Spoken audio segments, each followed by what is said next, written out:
I literally just had a cold, a stuffy nose, somewhat of a cough a couple days ago. Where did it go? I'm healthy. This is awesome. It feels good to be healthy.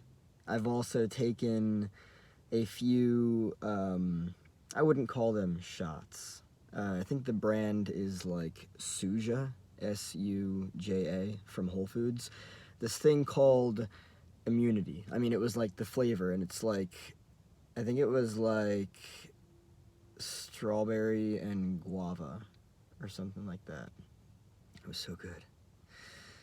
Sickness, illness does not stand a chance against this strong immune system. Yes. Let's do a Friday flow. Here we go.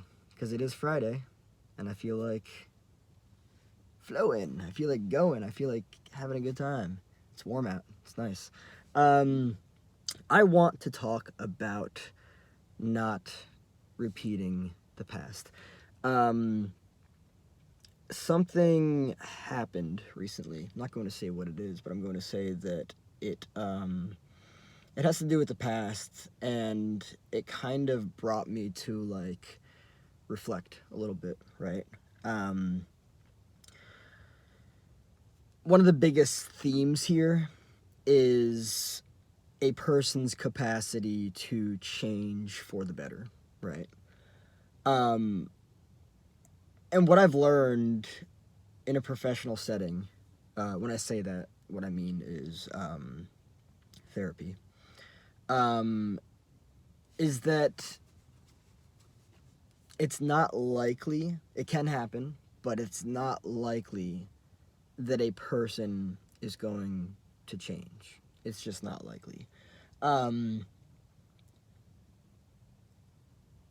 That's probably one of the most important pieces of information that I have received, that I've learned, simply because I have spent so much time in my life trying to change people, trying to fix, rescue, and save them.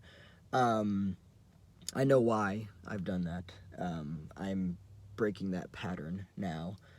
But, you know, it's fascinating because, one, it's not my responsibility to do that, for starters.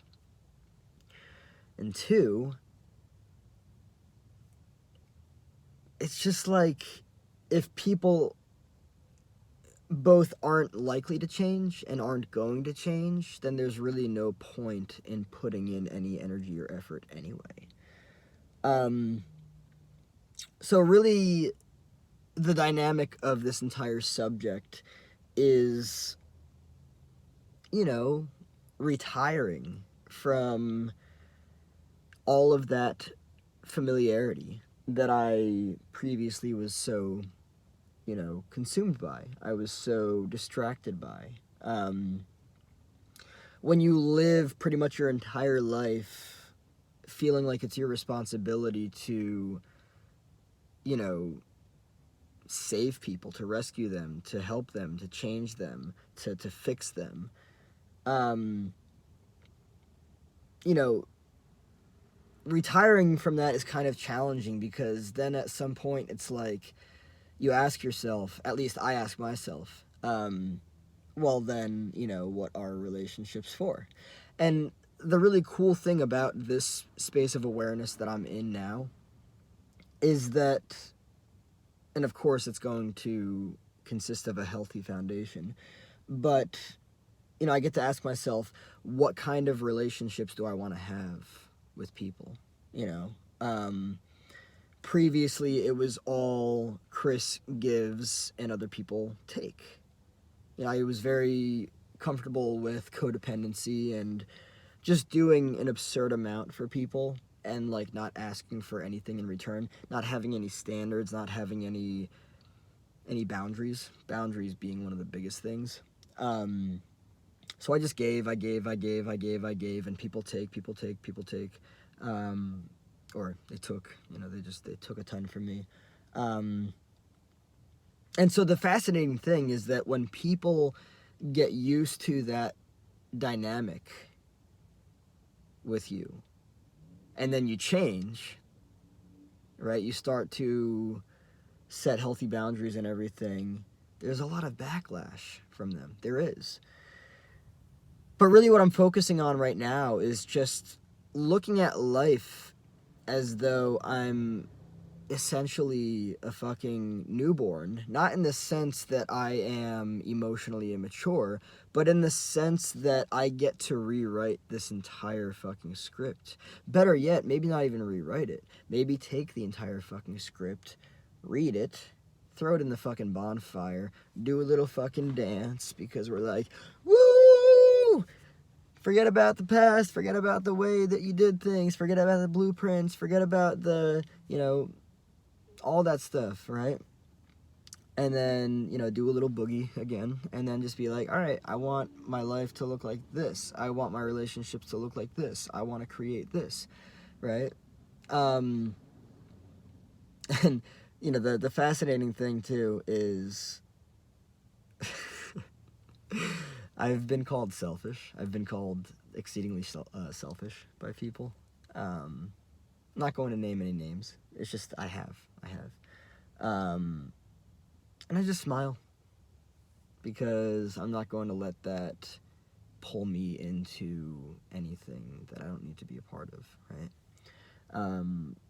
I'm called selfish because I put myself first, and people that are used to you not putting yourself first and instead you doing for them, and then you take that back and you stop doing that because they're abusive, they don't have healthy boundaries and all that stuff, they're gonna call you selfish. What I'm really focused on right now is just like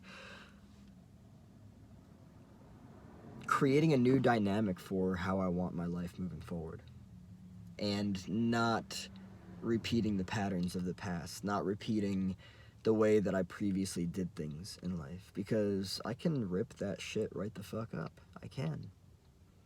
It's just a script. It is. There are many different channels, right? I can flip to a different channel. And that's the beauty of this, right? I'm very interested in just like reconsidering how I look at relationships and even what kind of relationships I want to have, right? Why I want relationships. One of the biggest things that I'm looking at for myself right now is why.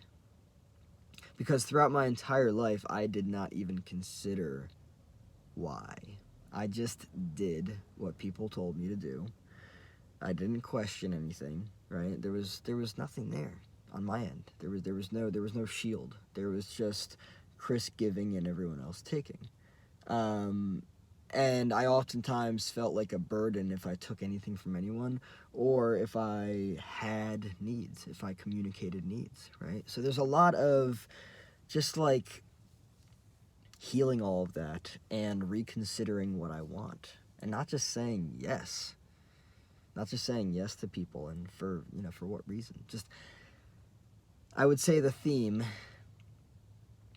is know exactly why I'm doing what I'm doing, right? Because there's really no reason not to.